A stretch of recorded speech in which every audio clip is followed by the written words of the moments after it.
नमस्कार दोस्तों, मैं फिर आप लोग को क्वेश्चन लेकर के आए हैं। सब एग्ज़ाम के लिए इम्पोर्टेंट है, चाहे एसएससी हो, चाहे एमटीएस हो, चाहे और भी कोई भी हो। देखिए, कहता है सीमा और दर्शन है। एक क्या है? सीमा है और एक दर्शन है। सीमा और दर्शन, इसकी आय है। इसकी आय का अनुपात कितना दिया हुआ है? 7:8।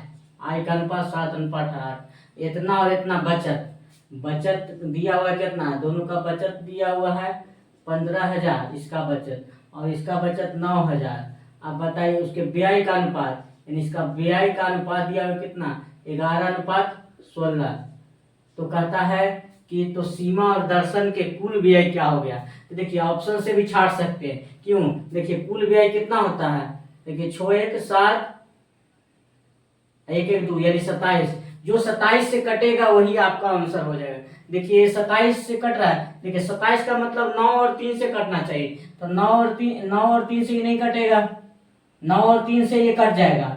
ये नहीं 9 और 3 से कटेगा। ये भी देखिए कटेगा 9 और 3 से।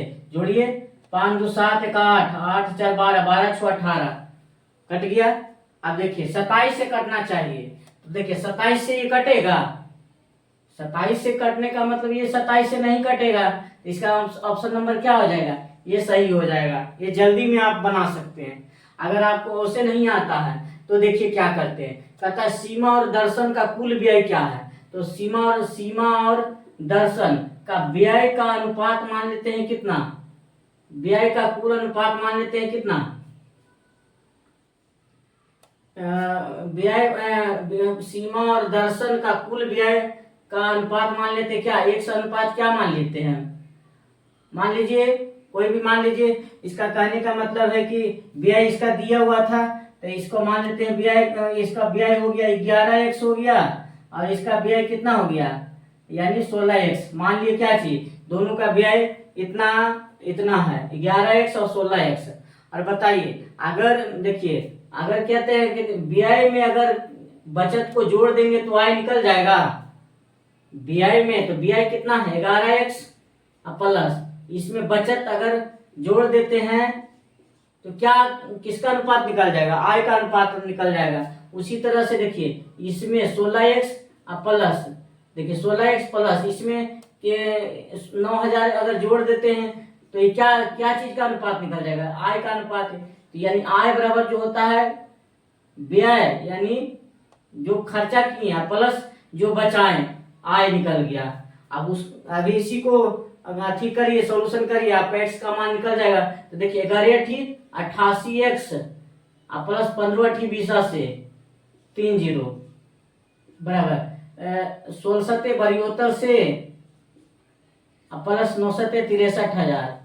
अब देखिए ये इधर आएगा तो कितना? 88 इसमें घटा दीजिए तो कितना होगा? 4 12 में 60 गया 4, ये बच गया 10 10 में 60 गया 2, इतना बच गया। अब इसमें 63,000 को इसमें घटा दीजिए तो कितना हो जाएगा? 0 0 0, 10 में से 3 गया 7, 11 में 6 गया 11 में 6 गया 5, यही ना आ जाएगा। 8 4 12 2 बाकी 8 10 1 11, यानी x बराबर कितना आ गया? 57,000। अब बटा कितना आ गया? 24 आ गया। अब देखिए x का मान आ गया, टोटल यहाँ हमको 27x का मान निकालना है। तो 27 से इसमें क्या करते हैं? गुना कर देते हैं, यानी टोटल 27 से गुना कर दीजिए। तो 27 से गुना कर देते कई बार में कटेगा। देखिए 3 या 24, 3 से कटेगा 3 में 27, 8 से देखिए कट जाएगा, काटिए 8 5 40, 8 से 48, 8 7 56, 7 बार में 1 56 1 0, 8 1 8 2 0, 8 दूना 16, 4 0, 8 5 40, यानी आ गया ये 7 1 2 5 गुना कितना आ गया? 9। अब देखिए 9 5 45, लास्ट में 5 आना चाहिए। देखिए 9 5 इसी में है, ये है। अगर ज्यादा है तो आप कर लीजिए 9 से गुना। 9 5 45 का 5, बाकी 4, 9 दूना 18, 4 22 के 2 बाकी 2, 9 2 11 के 1 बाकी 1, 9 7 63 1 64, एक ही वो में है, ये है लास्ट में 5, बाकी किसी में नहीं है। तो वो हो गया।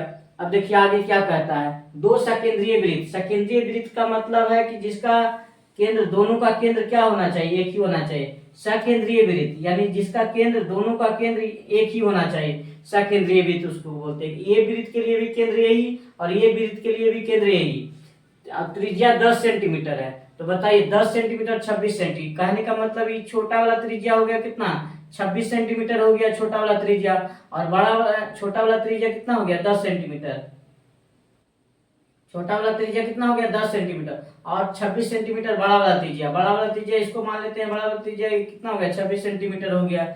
और बड़े वृत्त की उस जीवा को, बड़ा वृत्त है, बड़ा वृत्त का जीवा यही हो गया, जीवा, बड़ा वृत्त के जीवा यही है ना, तो बड़े वृत्त की उस जीवा की लंबाई ज्ञात करें, बड़ा वृत्त के जीवा की लंबाई ज्ञात करें जो छोटे वृत्त को स्पर्श करता है। देखिए छोटा वृत्त को स्पर्श कर रहा है कि नहीं कर रहा है, तो इस जीवा की लंबाई क्या करना है, निकालना है। बताइए अगर केंद्र पे से जीवा पर डालते हैं तो ये क्या हो जाता है, लंब हो जाएगा। तो बताइए, देखिए ट्रिपलेट है 10 26, 10 और 26 ट्रिपलेट है, क्यों, देखिए काटिए, 2 5 10, 2 से 13 दूना 26 है ना, यानी 5 12 13 का ट्रिपलेट है, यानी कितना हो जाएगा, ये 12 दूना 24 हो जाएगा, ये कितना हो जाएगा, 24 हो जाएगा।